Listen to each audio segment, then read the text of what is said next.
with the 1-1 draw, winning this game was really, really important, purely from a tournament perspective. But on the morning of the game, I took my son to daycare and drove back home. On the way there, I think I saw more Bosnia flags than I did Switzerland flags, and all of a sudden, it just started to feel a little bit personal.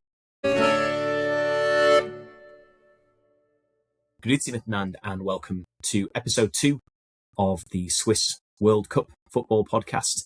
Another video for you today as we break down Switzerland's 4-1 victory over Bosnia and Herzegovina, a fantastic response to the Qatar game all in all.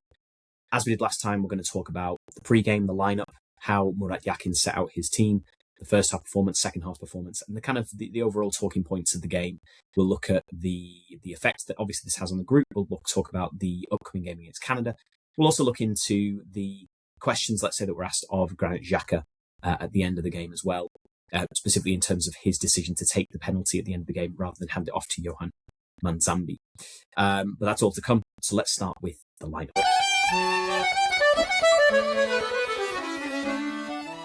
Now, I kind of expected changes from the Qatar game. I figured Yakin would probably keep things generally the same, maybe rotate a couple of different players in for Bosnia, just in terms of dealing with their physicality. Let's say they're a very, very different side from Qatar. I would argue there's probably a little bit more technical ability in their team as well, but mostly it's the size of their players, particularly from set pieces, which have obviously caused bother for teams in the past. You look at Italy in the qualifiers, look at Canada in the first game as well. But in the same vein, the Qatar draw, as we said in episode 1, wasn't down to systemic issues. It wasn't down to the system on the pitch not working. It was down to missing chances. It was down to the players simply not putting the ball in the back of the net when they had the opportunity. In that sense, I wasn't massively surprised that Ruben Vargas dropped out, for example. I think that's the second half against Qatar and that chance he misses where, he opens up his body to try and curl it round the keeper, but just completely fluffs his lines. He was very industrious against Qatar, but he, along with Dan and Doy, was just lacking that final product, lacking that ability to put the chance away and put the game to bed. You look at the Canada game, we'll talk about the upcoming match with Canada, but them putting 6 past Qatar, that easily could have been Switzerland. So it wasn't a problem of the way that Yakin had set things up. It was maybe a little bit of an opportunity for different people to show that they could do the job that, say, Vargas couldn't do in that Qatar game. I was a little bit surprised, however, to see Fabian Rieder coming in on the wing. Moving to a 4-3-3, I suppose, made sense. I probably would have kept the back 5 against the kind of bigger strike force of Bosnia, but in the end, we'll talk about the statistics. Very, very rarely even laid a glove on Switzerland, so 4 at the back worked absolutely fine. I was wondering maybe if Noah Okafor would come into the team after his end to the season in the Premier League with Leeds, but Yakin went with Rieder. I suppose he brings that kind of set piece value as well.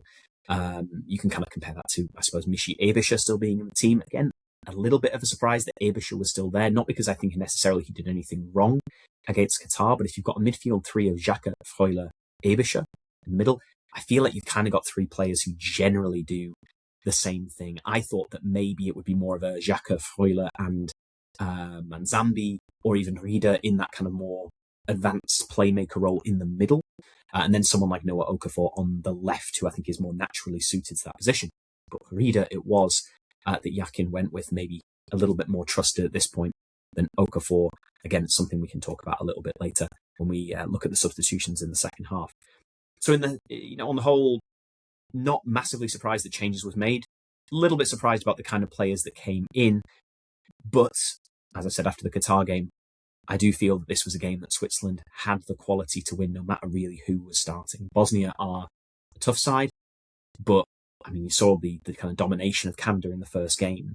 I think that they were always a team that Switzerland would be able to get at from the off, and that's what I was kind of hoping for. So let's talk about that first half performance and how it went down. In general, pretty similar to the Qatar game. Lots of the ball, I think it was 69% possession in the first half. A few shots, not loads. Kind of figured that Bosnia would be a little bit firmer in the defence than Qatar were, limit Switzerland a little bit more, but only 1 shot on target in the first 45 minutes, which I think was the Dan and Doy shot, which was very, very weak, kind of rolling towards goal from just outside the box where he and Rieder didn't really know who was going to have a go at it.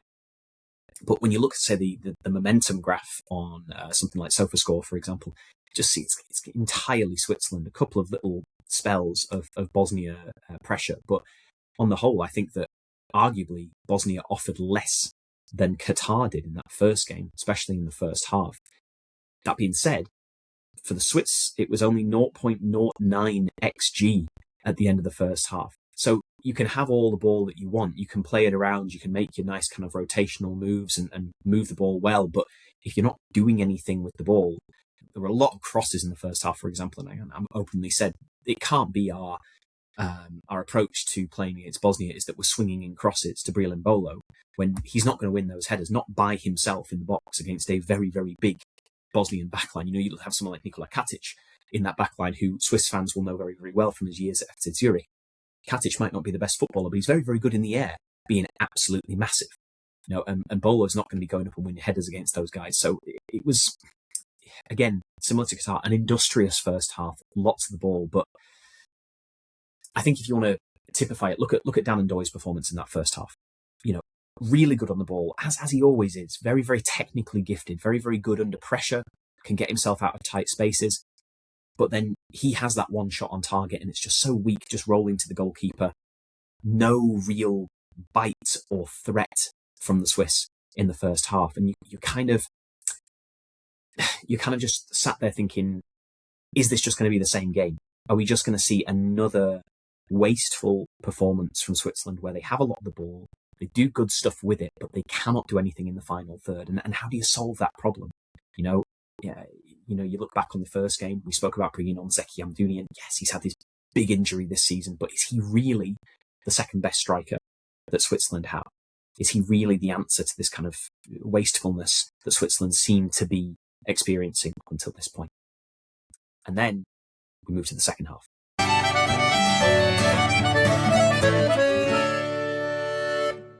Now, understandably, Bosnia starts to come into things in the second half a little bit more. The momentum graph starts to shift a little bit. Players get tired, space opens up, but it's still mainly Switzerland. But 10 minutes into the second half, your XG is still below 0.1. It's still on like 0.07, 0.08, and it's just not good enough. You have that incredible chance from Dan Ndoye. Obviously, it would be an amazing goal had it gone in.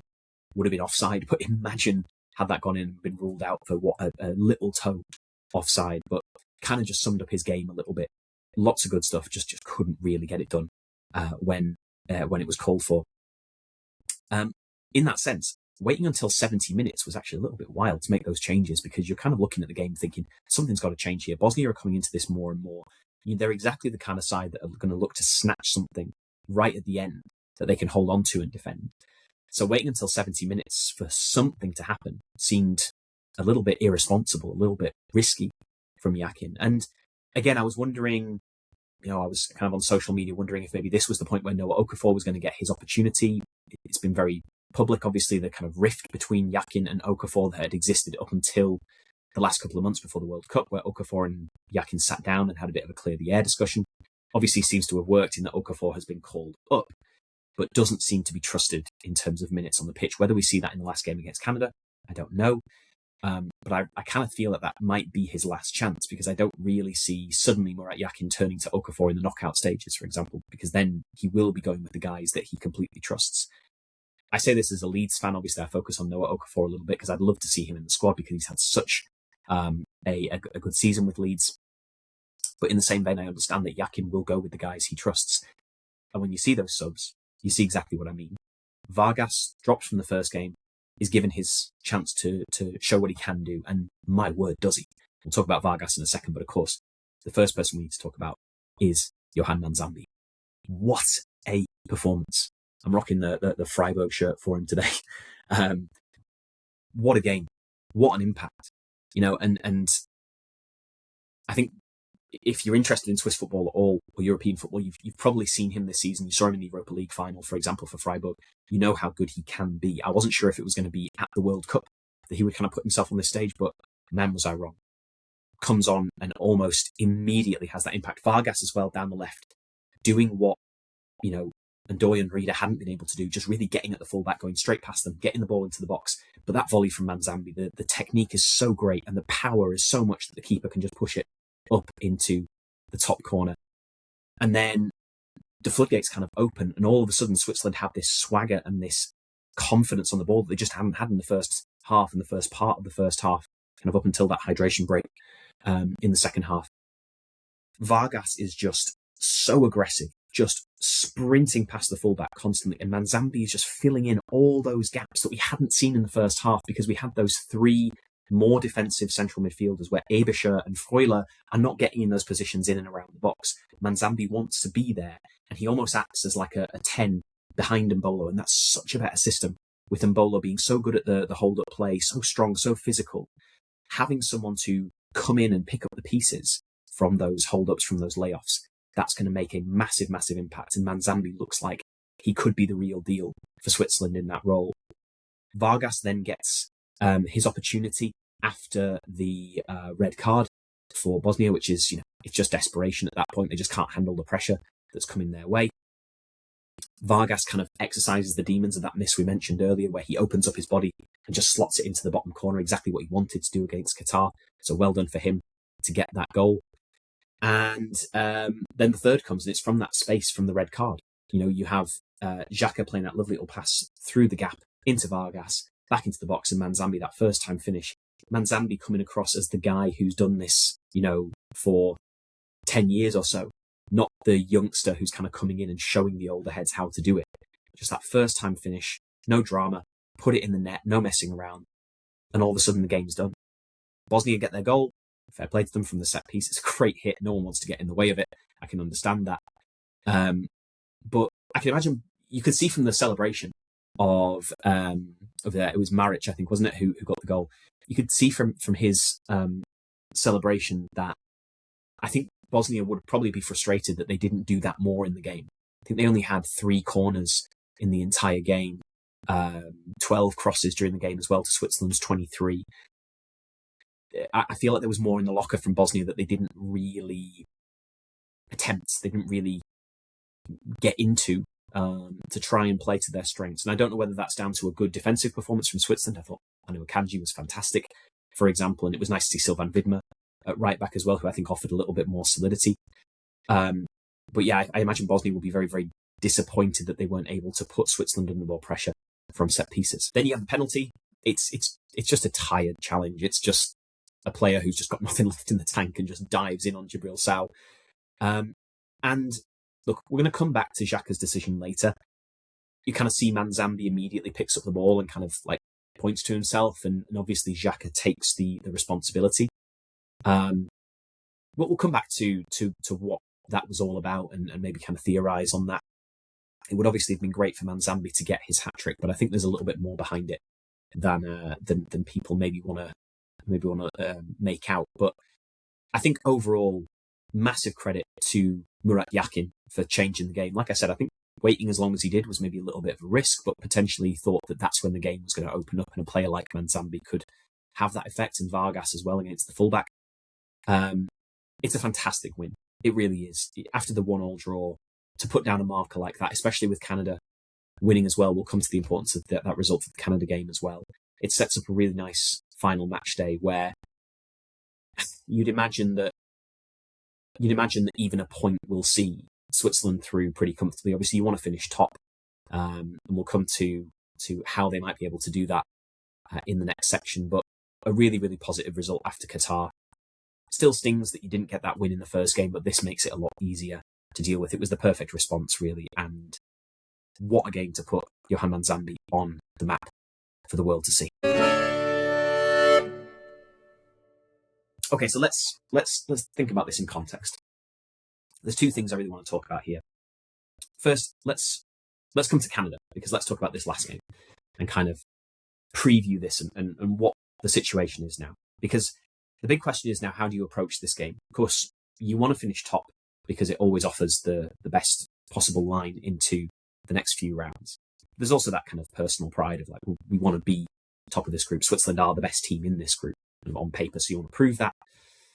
So do you go out and play the style that you've seen against Qatar and Bosnia? Now, I think that there's more than enough in this Swiss squad to go out and do that. I think that Canada obviously will be on a high after that 6-0 win.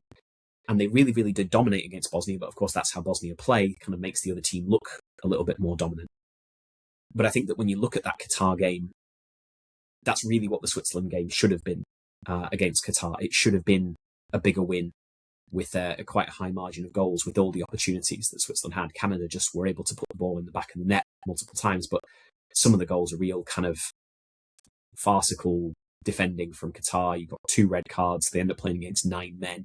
You still have to go out and win. You still have to go and do the job. I'm not taking anything away from Canada for getting that win and for putting those 6 goals away. It's a great job.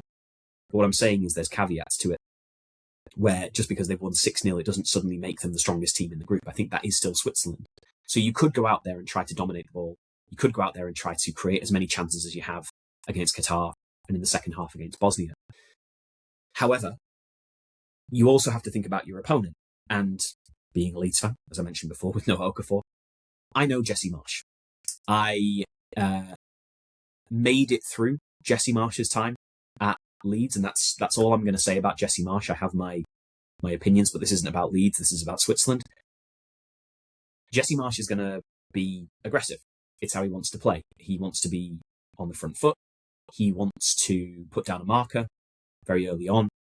He is a Red Bull guy. He wants to press high. He wants a lot of energy. He wants a lot of sprinting, and he wants to kind of force the ball onto the penalty spot. That's where they're going to try and get the ball as much as possible, create as much chaos in and around the box as they can. This could be a potential opportunity, let's say, for Switzerland to. I've been thinking about how to phrase this for days now, and I'm just going to say practice. To practice a more defensive style of play, which I imagine Yakin is kind of planning for the knockout stages anyway, because once you get into that round of 16, let's say if we do get there, you are going to be playing teams who are going to have much more of the ball than you've had in the group stages. So you are going to have to play some more defensive football. Maybe you allow Canada a bit more of the ball than Qatar and Bosnia have had. Maybe you set up a little bit more defensively, go back to the 5 at the back, for example, potentially with wing-backs. Marsch is kind of notoriously not great when it comes to playing against width. Particularly if you're moving the ball kind of cross field towards the back post. It was a big problem at Leeds under Marsch's tenure, for example. But he's also not the best organiser. He's not the best at putting a defence together. Again, having experienced his time at Leeds, the defending is not what you would want it to be from high-level football. If Switzerland can produce a performance more like the second half, where you are putting your chances away, and you're not kind of wasting the opportunities that come your way, but actually produce fewer opportunities because you focus more on a defensive kind of containment of this Canada team, which I think we're more than capable of with the defence and defensive midfield and goalkeeper that we have. I think it might be an opportunity for Switzerland to start kind of coming into the mindset that they're going to take into the knockout stages. I don't think we're going to see that aggressive, positive, offensive style from Yakin in those knockout stages. So maybe this is the point where you start to work on those systems. It could be a great opportunity. That being said, you don't want to waste the opportunity to finish top of the group. So maybe you do go out and try to go toe to toe with them. I think we have the better players. I'm just not sure if that's the best option. I think maybe it would be more valuable to play in a way that's going to be difficult for Canada to play against, but also sets us up a little bit for the knockout rounds. Just as an idea. Either way, it's a really exciting potential last game. I think that Canada are going to be all up for it to prove on home soil that they can finish top of the group. And I think that Switzerland can, which isn't often the case with Switzerland in these tournaments, can be the kind of the more dangerous team, the more experienced, the kind of more talented, the more suited to these moments kind of team against a more inexperienced, slightly nervous maybe Canadian team. But anyway, I think it's going to be a great game, and I'm really looking forward to watching it. Let's come to our final point, and we'll talk about Granit Xhaka and the penalty at the end, because obviously it's a great moment. It's 4-1. Xhaka sticks it away. It's a great penalty, and Switzerland put the cherry on top of the Zugertorte, as it were. But obviously the big reaction is, why has Xhaka not given that to Manzambi? Why has he not given this young player who's had a fantastic game the opportunity to seal everything off with a hat-trick? Surely it would be a great point from the captain to let his young teammate mark his amazing performance with that hat-trick and really cement himself kind of in the history of this World Cup with that performance. My first reaction to this was, no, I understand why Xhaka has done this, and I actually agree with it. Because there's the argument of seniority, but also of the roles within a team. In that, especially in tournament football, something like a World Cup, I think you have to have very, very clear lines about who does what in the team. And what I mean by that is, if Xhaka is the penalty taker, he is the penalty taker. It doesn't matter if it's in the first minute of the game or if it's in the last minute of the game and someone has a chance for a hat-trick. Your penalty taker takes the penalty, because that just removes any kind of argument or questioning or difficulty about who gets to do what, dependent on the situation. If Yakin has made it clear that Xhaka takes the penalties and Xhaka is his captain and he makes the call on the pitch, totally fair play. It gives that kind of message to the team that no one is above the team. So even if you are on the verge of a hat-trick, even if you've had this great game, it doesn't matter, because you play for the badge, you don't play for yourself. And Manzambi very, very clearly accepted that on the pitch, went and celebrated. I'm sure he was disappointed. Absolutely, I'm sure he was. But what a mature head on him to just accept the call, go and celebrate. And I'm sure he's enjoying all the praise for the 2 goals that he scored. 2 ain't bad. 3 is amazing, but 2's pretty good too, especially coming on in the 70th minute. The problem is then when you look at the aftermath of the game, and Xhaka's interviewed by the Swiss press after the game, and they ask him about his celebration because he runs off giving it this to the crowd. Xhaka kind of comes out and says, "Oh, I'm responding to my critics because people have been criticising me after the Australia game, before the World Cup, the 1-1, and then the 1-1 with Qatar. There's a lot of, like I said in the previous video, a bit of overreaction from the Swiss media about the result." And Xhaka feels that a lot of it has come onto him. And there's a lot in his interview, there's a lot of like, I'm getting criticism. It's about me and the things that I've done wrong. So I'm answering my critics by scoring the goal and giving it this. The issue I have with that is it then kind of ruins the whole concept of, well, I took the penalty because it's about the team and it's not about individuals. Because it can't be that if you're taking the penalty to silence your critics and then run off with this celebration. If you're taking the penalty to get your own back on people that you have perceived as criticising you because the team hasn't performed amazingly in the warm-up game or the first game of the tournament, then it's not about the team, is it? It's about you. And it's almost no different to Manzambi taking the penalty because he wants to get his hat-trick, whereas Xhaka takes it not because it's his job, but because he wants to silence his critics, who he perceives have been criticising him, which they always do when the Swiss team don't play well. I'm not saying that Xhaka doesn't have critics. I'm not saying that he's not had criticism in his career. He has, and a lot of players have, but Xhaka does get a lot of it because he's outspoken. He represents that kind of, that kind of unspoken side of Swiss life where he's an immigrant, so he's not properly Swiss when things don't go right. So I understand that he wants to kind of say, well, here I am on the big stage again, getting the job done for my country. Totally fair. But it does kind of dilute the whole message of we're all in this together and we're in it as a team. If you then come out after the game and you make a point of saying, oh, this is all to answer my critics. It's a very minor thing. And I don't mean to end this on a negative, because it's a great win.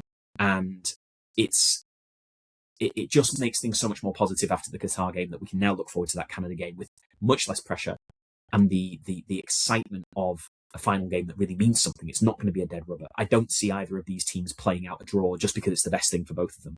I know that Jesse Marsch isn't going to do that, and I doubt that Moritz Yakin wants to do that either. Whether or not we see the opportunity for a few maybe bench players like Noah Okafor, maybe Johan Manzambi gets his start after that, or you keep him as a bit of a super sub, who knows? But it adds that excitement to the final game that might have been missing otherwise. So I'm really looking forward to seeing how that final match day goes, and I will see you after that one for another recap. As always, thanks very much for watching. Ade.